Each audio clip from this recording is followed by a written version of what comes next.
번글번글님의 댓글입니다. 에디님 안녕하세요. 다름이 아니라 최근에 너무 힘든 일이 생겨서요. 저는 작년부터 네일샵을 운영하고 있는데 1년 동안 아낌없이 일을 가르쳐주고 가족처럼 키우던 직원 한 명이 있었는데 갑자기 일을 그만둔다고 하더군요. 그것도 저에게는 큰 상처였는데 더 큰 상처는 나중에 알고 보니 다른 네일샵에서 월급을 10만원 더 준다고 해서 가게 되었다는 걸 알게 되었을 때입니다. 어떻게 월 10만원에 이렇게 쉽게 의리를 저버릴 수 있는지, 제가 순진한 건지 너무 큰 상처를 받아서 앞으로 더 이상 어떻게 직원을 또 고용할지, 고용한다고 해도 언제 또 웃으면서 뒤통수를 칠지 몰라 앞으로 어떻게 사람을 구해야 할지 막막하네요. 저도 장사하면서 가장 힘들었던 게 뭐냐면 이렇게 사람을 쓰는 일이 가장 힘들었거든요. 이 친구가 조금 더 일을 이렇게 해줬으면 참 좋을 텐데, 하지만 대부분의 직원들은 그렇게 제 맘대로 일을 해주진 않죠. 왜냐면 어떻게 사장과 직원이 같은 주인의식의 마인드를 가지고 일을 할 수 있겠어요. 그런 건 어디까지나 제 욕심인 거죠. 그리고 또 하나 힘든 거는요, 뭘 좀 가르쳐 놓을만 하면은 그만두는 게, 이게 진짜 힘들죠. 이 친구가 이 정도까지 할 수 있으니까 내가 좀 편해지겠네 할만하면 그만두고, 이제 좀 맡길만 하네 그러면 또 그만두고, 이게 무한 반복인 것 같아요.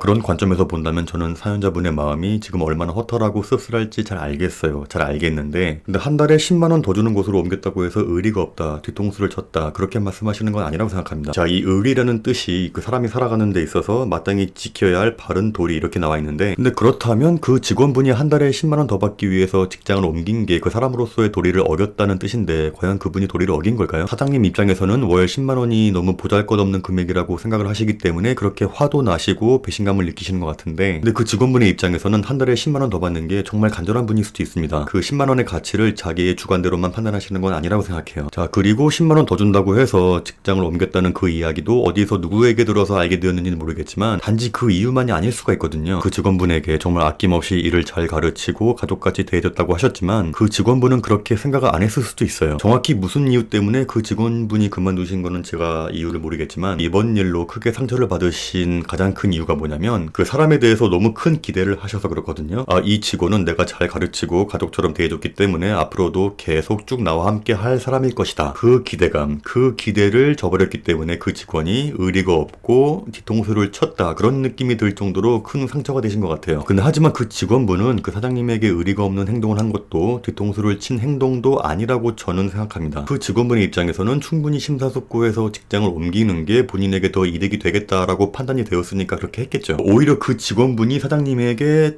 더 큰 서운함을 가지고 있는 게 있을 수 있는 거고, 아니면 정말 그 직원분이 처음부터 배울 것만 빨리 배우고 금방 떠나야지 그런 생각을 가지고 취업한 거일 수도 있고요. 근데 그런 건 두 분께서 만나서 술 한잔 하시면서 정말 속 깊은 이야기를 털어내기 전까지는 절대 알 수 없는 부분인 거죠. 이런 식으로 사람에게 상처를 받지 않을 수 있는 방법을 말씀드리자면, 앞으로 어떤 사람을 만나시든 그 사람에게 큰 기대를 하지 마세요. 제가 예전에 오징어 게임을 리뷰했던 영상에서도 이야기한 적이 있는데, 그 사람은 기본적으로 자기의 이익을 쫓아갑니다. 물론 이타적으로 행동하시는 훌륭한 분들도 계시지만 대부분의 사람들은 본인의 이익을 최우선해서 움직여요. 따라서 고용한 직원이든 친구든 아니면 심지어 가족이든 간에, 나는 이런 사람이고 나는 그 사람에게 이렇게 대해줬으니까 당연히 그 사람도 나한테 이렇게 하겠지? 그런 기대와 생각은 빨리 버리시는 게 사람에게 상처받지 않는 가장 좋은 방법이라는 생각이 들어요. 예를 들어서 부모와 자식 사이에 갈등이 생기는 가장 큰 원인이 뭔가요? 그 부모의 입장에서는 먹을 거 안 먹고 사고 싶은 거 안 사고 돈을 모아서 자식을 뒷바라지하고 지원을 해줬으니까, 내가 이렇게 힘들게 돈 벌어서 자식을 뒷바라지 했으니까 이 녀석이 나중에 커서 결혼하고 나서도 나를 편하게 죽을 때까지 모시고 살겠지? 자, 이런 식으로 혼자 착각을 합니다. 그런데 이 녀석이 어른 되고 나서도 취업하고 나하고 결혼도 했는데 매달 용돈도 안 주고 나를 모실 생각도 안 하네? 그러면 그때부터 자식에게 참을 수 없는 분노와 배신감을 느끼게 되는 거죠. 야, 이 자식아, 내가 너를 어떻게 키웠는데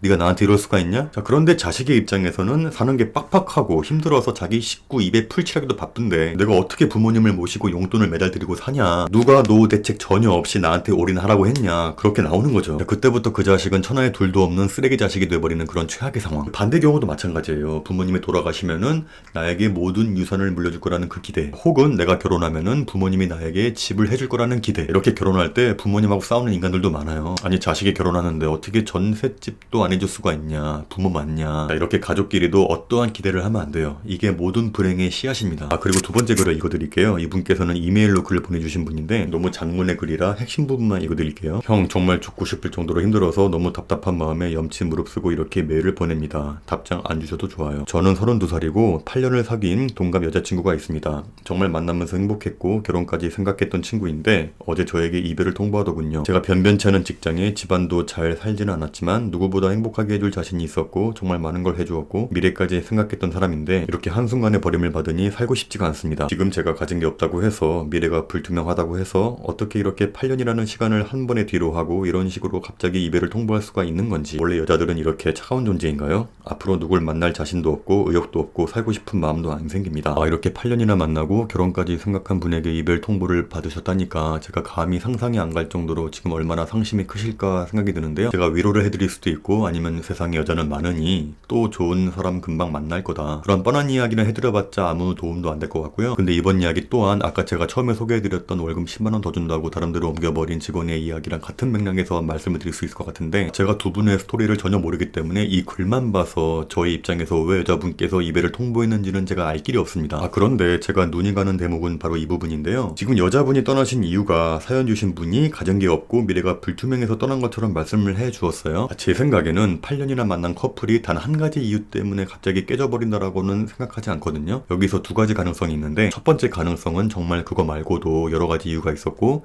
여자분께서 남자분에게 분명히 이야기를 했지만 그럼에도 불구하고 고쳐지지가 않았고 앞으로도 고쳐질 희망이 안 보이고 그래서 이별을 통보할 수도 있다라고 생각을 해요. 실제로 그랬다는 게 아니라 일단 가정을 해보는 거예요. 제가 알고 있는 여자분들의 특징들이 정답이 될 수는 없겠지만 제 경험상 여자분들이 남자에게 이별을 통보할 때, 특히 오랜 시간을 사귀었는데 이별을 통보할 때는 갑자기 그러는 경우는 거의 없었어요. 그 여자의 입장에서는 사전에 충분히 이야기를 했고 여러 번 고쳐달라고 요청을 했는데도 불구하고 이렇게 남자가 고치려는 노력도 안 하고 심각성을 못 느끼고 계속 멋대로 행동한다, 좀 더 이상 나아질 기미가 안 보인다 싶으면 점점 마음이 식으면서 서서히 이별을 통보할 준비를 합니다. 이렇게 되면 남자분의 입장에서는 너무 갑작스럽게 느껴질 수도 있어요. 왜? 헤어져? 어떻게 이렇게 나한테 쉽게 헤어지자고 하지? 배신감을 느끼면서 지금 내가 가진 게 없어서 이러는 건가? 하면서 비약을 하는 경우도 많습니다. 이건 어디까지나 가정인 거고, 두 번째 가능성은 정말 말 그대로 여자분께서 사연자분의 미래가 불투명해서 가진 게 없어서 헤어진 거라고 한 걸 수도 있죠. 그 남자분의 입장에서 정말 배신감이 들 수도 있고 어떻게 너가 나한테 이럴 수가 있느냐 그렇게 느끼시는 게 당연하겠지만, 근데 여자친구분도 정말 고민을 많이 하셨을 거예요. 8년이나 사귀었으면 두 분 사이에 얼마나 많은 일들이 있었으며 남자친구가 어떤 사람인지 다 알 거란 말이에요. 그리고 미래가 불투명한 남자와 8년이나 사귀었다는 건 그 여자분께서 정말 남자분을 사랑하지 않는 이상 불가능한 일이라고 생각합니다. 그 8년 동안 진심으로 사랑하고 응원하고 지켜봤지만 앞으로 나아질 기미가 보이지 않아서 아마도 그 인연의 끈을 놓아버린 게 아닌가라는 생각을 저는 해봅니다. 그 여자분도 본인의 미래를 위해서 심사숙고해서 내린 결정이라고 봅니다. 근데 만약에 여자분이 사연자분과 사귀고 있는 와중에 다른 남자를 만나고 있다가 갈아탄 거라면 그건 배신한 게 맞죠. 속인 거니까. 근데 하지만 그런 게 아니라면 그분의 선택을 존중해주는 게 맞지 않나라는 생각이 들어요. 근데 이렇게 남녀 사이의 문제를 두고 제3자인 제가 이럴 것이다 저럴 것이다 라고 판단하고 이야기해주는 것 자체가 사실 그렇게 큰 의미가 없어요. 어디까지나 본인이 감당하시고 판단하고 결정할 일이지, 단지 제가 드리고 싶은 이야기는 여자친구분의 판단을 존중해줘라. 그게 8년 동안 좋은 추억을 만들어준 사람에게 해줄 수 있는 가장 마지막 좋은 선물이라고 생각해요. 이렇게 애인 사이든 친한 친구든 가족끼리든 아니면 10년 이상 같이 일했던 직장 동료든 이런 말은 절대로 하지 마세요. 어떻게 너가 나한테 이럴 수가 있냐? 근데 그럴 수 있어요. 사람이니까. 그럴 수 있으니까 사람한테 어떠한 기대도 하지 마시고, 그 사람이라는 존재는 누구나 자기의 이익을 최우선시하는 존재다. 그렇게만 생각하신다면 아마도 여러분들께서 어떤 사람과 어떤 인연을 맺으시든 크게 상처받을 일은 없다고 생각합니다. 감사합니다.